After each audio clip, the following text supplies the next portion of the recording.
Good morning everyone and welcome back to Morning Markets here at True Potential. It's Thursday the 18th of January and today we're going to address recent movements in markets. We've had enough early data this year to indicate that economic growth is strong, but markets have taken it poorly.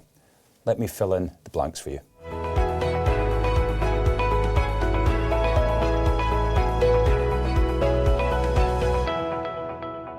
So 2023 ended with considerable optimism about the quantum of rate cuts that we could expect from central banks both in the UK, Europe and the US.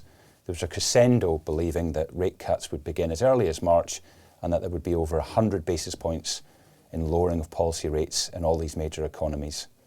Now, what recent data has suggested is that economic growth remains firm enough to challenge that narrative. Not necessarily when those rate cuts begin. It's likely that there are going to be rate cuts from the spring, but perhaps those rate cuts won't be as much as markets expected just 3 weeks ago.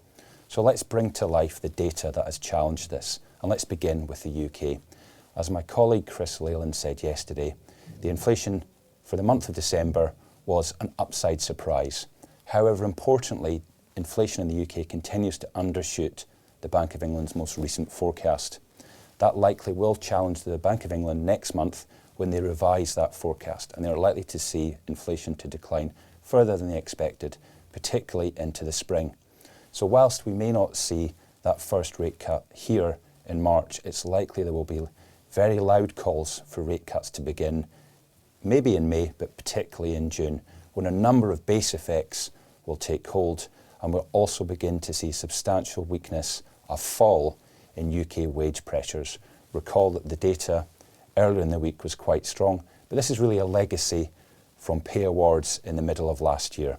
So the disinflation narrative remains.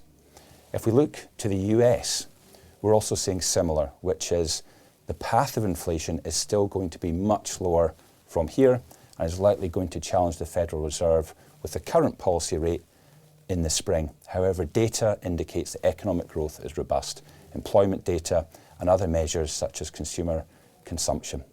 However, broadly, inflation is going to trend lower. Central banks are going to have to address this, and when the next set of forecasts from all central banks come, Bank of England next month, ECB and the Federal Reserve in March, expectations for inflation are going to be revised down considerably. But markets are taking this poorly right now as they adjust to the quantum of rate cuts we can expect this year.